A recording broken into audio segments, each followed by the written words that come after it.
세계가 변하고 있고요. 저 같으면 뺍니다. 현실주의적 관점에서 빼요. 왜 그러냐면 미국은 중국도 두렵지만 일본도 여러분한테 읽어드릴 메일은 따로 있습니다. 이분은 이제 여러 가지 이야기를 하면서 자기가 너무 생초보라서 부끄럽지만 질문을 드린다고 여러 개의 질문을 저한테 주셨습니다. 제가 이 질문을 읽을게요. 왜냐하면 제가 이거를 커뮤니티에 올리면 좀 내용이 많고, 그래서 제가 이걸 또 답변을 일일이 하자니 영상 다시 찍으라는 것 같기도 하고 해서 메일 주신 분의 진정성은 너무나 존중을 하지만, 이런 분들이 많을 거라고 생각을 하고 제 유튜브를 따라오신 분들 중에서도, 그래서 다시 한번 우리가 한번 훑어보자 라는 생각으로 질문을 읽겠습니다. 여러분들도 질문을 보시면서 서로 답을 하시면 좋겠죠. 1번, 비트코인은 화폐인가요? 화폐가 돼가는 과정인가요? 이게 첫 번째 이분의 질문입니다. 2번, 현재는 비트코인 투자를 통한 이득을 통해 미래의 인플레이션을 훨씬 넘는 배율의 돈으로 환산되기를 기대하는 사람이 많지 않을까요? 그렇다면 비트코인은 투자 상품과 화폐 중 어느 곳으로 바라봐야 할까요?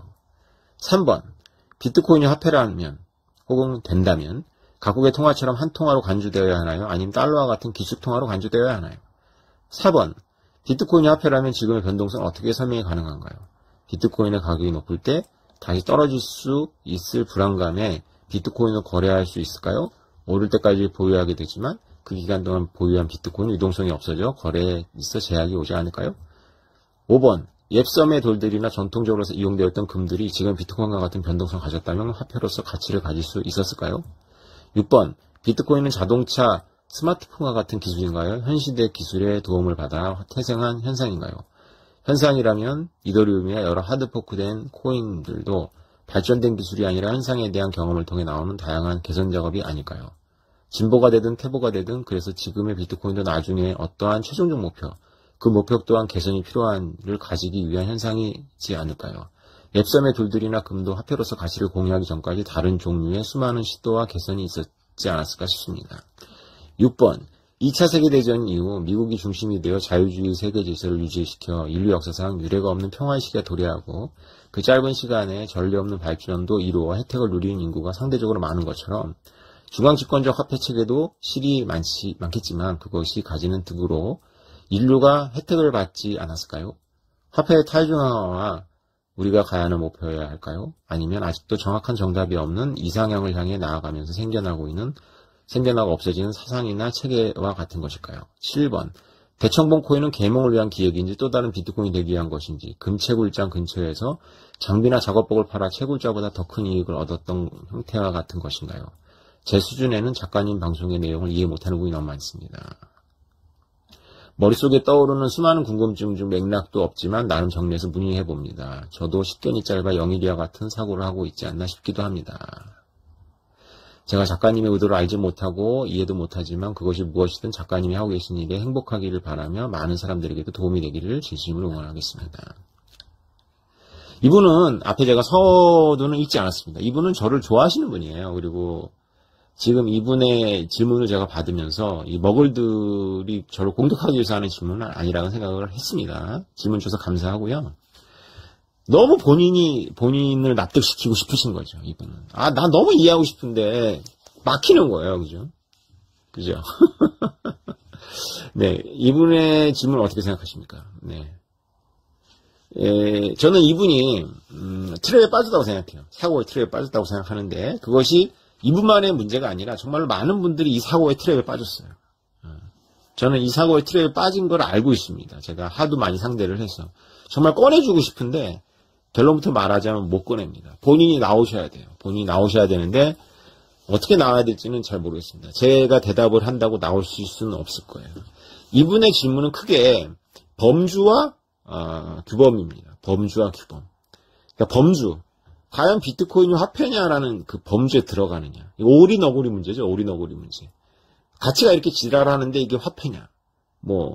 질문은 여러 가지가 있지만 범주의 문제에 이분은 빠져 계세요. 트랩입니다. 트랩. 또 하나는 뭐냐면 과연 비트코인이 만드는 세상이 좋은 세상이냐. 기존의 중앙화된 달러가 더 좋은 세상을 만들지 않았냐라는 규범의 문제입니다. 네, 저는 어느 분이 그 니얼 퍼거슨이 그 지정학에 대해서 쓴 기사를 올리면서 한반도가 굉장히 위험해졌다라고 리얼 퍼거슨이 경고하는 기사를 올려주셨어요, 댓글로. 여러분들도 읽어보십시오. 저의 지금 최대의 관심사는 사실 비트코인이라기보다는 주한미군의 존재에 대한 그 거시적인 관점입니다. 이충근 박사님의 그 지정학은 상당히 도움이 많이 되실 건데요. 저는 이충근 박사님을 전적으로 신뢰하지 않습니다. 그분의 지력이나 뭐 이런 거를 신뢰하지 않는다가 아니고요. 그분의 메시지를 신뢰하지 않는 부분이 있는 게 그게 뭐냐면 그분은 철저한 냉혹한 현실주의자는 아니세요. 마음이 따뜻하신 분이세요. 특히 나라에 대해서. 그러면 어떤 일이 벌어지냐면 위시풀 띵킹을 하게 됩니다. 소망을 얘기하게 되는 거죠. 만약에 제가 조지 캐논 정도의 냉철한 현실주의자라면 미군 철수합니다. 왜 미군 철수를 하냐 하면 평택 기지가 제 친구가 외교관인데 5년 전인가 제가 미군 철수에 대해서 얘기를 했더니 제가 읽는 책들이 있으니까 미군 철수에 얘기했더니 그 친구가 그렇게 멋진 세계 최대의 기지를 만들어 놓고 철수하기 위해서 그거 만든 기지가 아니야 라고 얘기를 하는데요. 네, 그것도 말이 되겠죠. 매몰 비용. 근데 여러분 우크라이나라든가 아프가니스탄을 보면 미국의 지금 국내 정치가 그 따위 매몰 비용으로 움직이는 것 같으세요? 아프가니스탄에서 그 많은 무기를 다 던져놓고 왔는데 그건 말이 안 되고요. 그 친구가 요새 시간이 많은지 저하고 대화를 많이 해요. 그리고 그 친구가 요새 저한테 지정학을 많이 물어봅니다. 놀랍게도 제가 언젠가 얘기했죠. 너무 바쁘면 안 된다고. 외교관도 너무 바빠요. 그래서 지정학 공부를 안 하는 것 같아요. 예.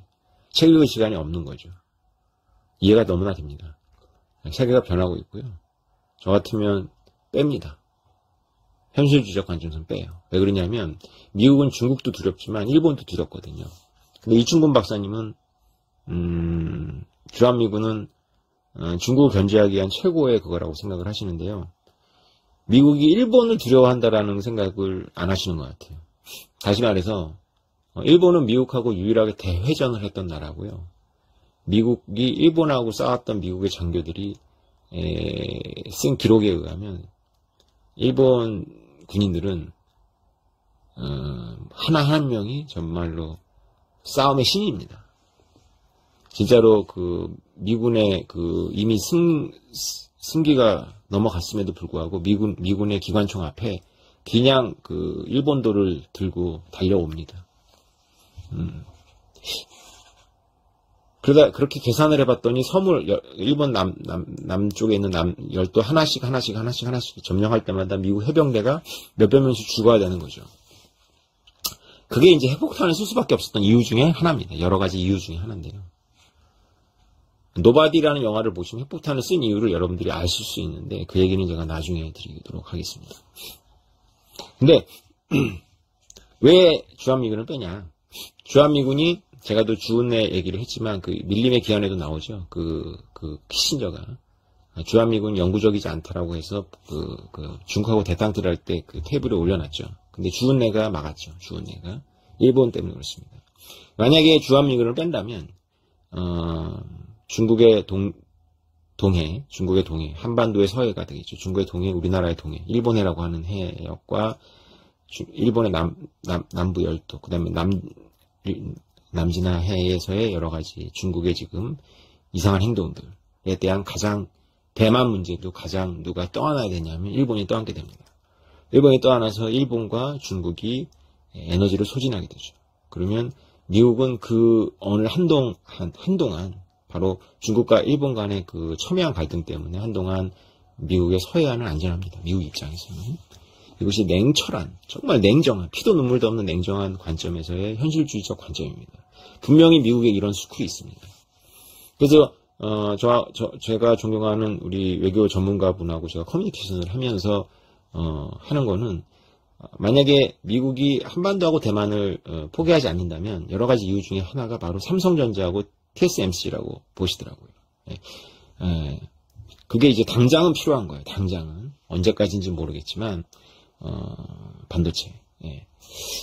그거는 뭐 제가 전문가가 아니기 때문에 잘 모르겠으나 그 외교 전문가분도 그게 없다면 충분히 오 작가 말이 설득력이 있다는 거예요. 그냥 빼버리면 일본과 중국 둘 다 견제할 수가 있습니다. 그럼 미국의 서해안은 안전해지는 거예요. 미국 입장에서는. 자, 이건 이제 저의 단상이고요. 제가 요새 지정을 공부할 때 저의 단상이고요. 니얼 퍼거슨도 아마 이런 생각을 하고 계실 거고, 피터 자이언은 확실하게 이 생각을 합니다. 네. 한반도는 이제 큰일 난 거예요. 자, 그러면 윤석열 대통령 당선자뿐만이 아니라 우리나라 양당, 뭐 어쨌건 여러분들 포함해서 저는 엘리트가 문제라고 생각하지 않습니다. 우리는 철저한 실용주의자가 돼야 돼요. 정말 냉철한 현실주의자들이 많이 나와야 됩니다. 정말로 꿈과 판타지는 이제 그만 얘기하고요. 이념 같은 거는 좀 놔두고 정말로 냉철하게 우리는 이 항해를 해나가지 않으면 큰일 납니다. 제가 제렌스키를 뭐 약간 비하했더니 엄청난 댓글이 달리더라고요. 제가 아무 코멘트 하지 않겠습니다. 여러분들이 보기에는 멋있는 거일 수 있겠지만 저는 전혀 그렇게 보지 않습니다. 네. 저는 리더는 결과로 말해야 된다고 보고 있어요. 어쨌건. 네. 그래서 간디 얘기를 제가 했죠. 네. 간디가 인도의 독립을 서두러 넣어서 안 죽어도 될 사람이 1000만 명 단위로 죽었습니다. 네. 그런 거예요. 그런 거. 멋있죠.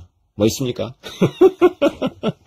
저하고 생각이 다를 수 있습니다. 네. 그러나 저는 그렇게 생각하는 거예요. 우리가 정말로 냉철하게 우리 한국인들이 가장 약한 점, 정말 냉철하고 규범적이지 않고 정말 냉철하게 이 격변을 내비게이션 해야 된다라고 저는 보고 있고, 제가 뭘 하겠냐마는 만약에 제가 돈을 진짜로 제 예상된 몇십 조를 번다면 전부 여기에 쏟아 부을 겁니다. 정치를 하겠다는 게 아니고요. 이런 스쿨에 쏟아 부을 겁니다. 이런 여기서 말하는 스쿨이라는 거는 학교가 아니에요. 생각의 동물이죠. 생각의 동물이. 예. 쏟아 부을 겁니다. 정말로 냉철하게 우리가 내비게이션 하지 않으면 우리는 죽습니다. 진짜. 예. 물론 미시적인 개인은 도망가면 돼요. 어디로 가면 돼요. 예. 자, 순환상 그렇다. 그래서 이분이 지금 준 메일은 제가 너무나 많이 받았던 그런 질문들에 대한 제 답이 100편의 영상 속에 있습니다.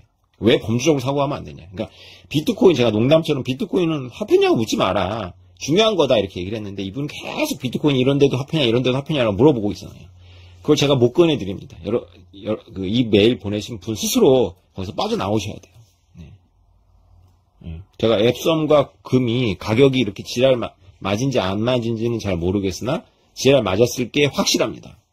그게 자연의 이치예요. 근데 그거를 금융기관이나 이런 데서 많이 보유하거나 하면서 이제 좀 안정화시키는 건데, 비트코인도 충분히 그 길을 갈 수 있죠. 그리고 비트코인의 이 가격의 앙등은 비트코인만이 해결할 수 있는 문제에 딱 직면하면은 아무것도 아닌 걸로 보일 때가 보입니다. 분명히. 그러니까 국경을 넘어야 될 우크라이나 난민이 폴란드 국경으로 가야 되는데 달러나 금을 몸에 지닐 수도 없고 종이 달러도 없고 금융망이 막혀. 그러면 가격이 10% 내일 오르건 내일 내리건 그게 중요한 게 아니에요. 비트코인 갖고 넘어가야 되는 거예요. 그걸 여러분이 화폐라고 부르고 화폐라고 부르지 않건 그게 중요하지 않다라고 말하는 겁니다. 저는 지금. 또 하나는 뭐냐면 과거의 그런 달러 시스템, 연준 시스템이 많은 이런 안정을 갖고 왔고 이렇게 했다. 오케이. 좋은 점이 굉장히 많았습니다. 그런데 중요한 건 뭐냐면요. 그것이 계속될 가능성이 없다는 거예요. 그것이 나쁘다라고 말하는 게 이제 비트코인은 일반적인 아나키스트적인 비트코인 맥시멀리스트들이 얘기하는 거고 저는 그렇게 얘기 안 하는 거죠. 가끔 조롱할 때가 있지만 그게 어쨌건 끝나고 있습니다. 여러 가지 이유로. 그게 그 자체의 시스템 자체도 모순을 안고 있기 때문에 이제 그 하중을 버틸 수가 없는 거죠. 트리핀의 딜레마라든가 여러분들이 공부하시면 그 키워드들이 여러분들에게 도움이 되실 거고요. 그래서 제가 그 폴 보커의 얘기도 하고 얘기도 하지 않습니까? 네. 저는 여러분들이 지금 우리 앞에 맞이한 이 시대가 익숙한 것부터 모든 익숙한 것부터 떠나야 되는 굉장히 심각한 시점이라고 저는 보고 있어요. 굉장히 심각한 시점이라고. 근데 여러분한테 겁을 주고 싶지는 않습니다. 왜냐하면 즐겁게 할 수 있어요. 비트코인 공부하고 블록체인 너무 무슨 메타버스 얘기도 하고 판타스틱한 거 얘기도 하고 있지만 이 지정학적으로는 지금 미국이 고립주의의 순환기로 들어가기 때문에 미국은 고립주의로 들어가면서 세계 화폐의 패권을 놓을 수 없다? 그런 건 불가능한 겁니다. 그건 머릿속에서 지우세요. 누가 그런 댓글을 달았던데 말도 안 되는 소리입니다. 그거는 미군의 해군력이, 육군을 포함해서 해군력이 지구 곳곳에 들어갔을 때 달러 패권이, 그것이 뭐 맞다 하더라도 달러 패권이 그들에게도 의미가 있고 전 세계도 의미가 있는 거고요. 미국이 해군력은 보내지 않으면서 우크라이나 같은데 막 무기나 보내고 아무것도 하지 않으면서 우크라이나 사람들한테 달러를 안 쓰면 막 조진다? 이런 거랑 거의 비슷한 생각입니다. 그리고, 미국이 12대시라는 걸 만들어가지고 풀어버려. 그러면 양털 깎기는 미국이 할 수가 있어요. 양털 깎기는. 다시 말해서 기존에는 이제 각국의 중앙은행들이나 달러를 소유했기 때문에 달러를 웬만큼 찍어내도 미국 내부에 인플레이션이 생기지 않는 거죠. 다른 나라가 그만큼의 돈을 찍어내면 바로 인플레이션 올라오는데 달러를 많이 찍어내도 각국이 그거를 여러 가지 이유로다가 그 안전자산으로 소유를 하려고 하니까. 근데 CBDC를 해가지고 전 세계 이런 말 표현해서 하죠. 인민들한테 풀어버려요. 인민들이 달러를 소유하려고 하잖아요. 그죠? 그러면 미국은 한동안 더 달러를 찍어내면서도 자기네 경기를 죽이지 않고 한동안 더 달러를 찍어내면서도 인플레이션 억제할 수 있겠죠. 그건 아마 미국이 사용할 수 있는 제가 보기에 최후의 발악, 최후의 수단일 거예요. 그렇게 되면 완전히 리더십 잃어버립니다. 왜냐? 각 나라가, 미국을 이제 더 이상 따르지 않게 돼요. 미국을 가서 따르나요? 미국을 존경해서 따르는 것도 있거든요. 미국을 좋아해서 따르는 것도 있어요. 미국이 무서워서 따르는 것도 있겠죠. 근데 해군도 이제 보내지 않고 존경할 만한 짓도 안 해. 왜 따르나요? 각국의 통화체계가 망가지는데? 그러니까 미군의 해군력이 세계 곳곳에 이렇게 들어가는 것하고 미국의 여러분들이 뭐 음모론에서 배웠건 어쨌건 그 달러 패권이라는 건 같은 거예요. 이건 하는데 이건 안 한다? 여러분들의 생각이 뒤죽박죽인 겁니다. 이번에 코엑스에서 강의하는 핵심이 시스템적 상상력인데 시스템적 상상력은 서로 모순되는 것들을 모아놓는 플러스적인 상상력이 아닌 거죠. 예.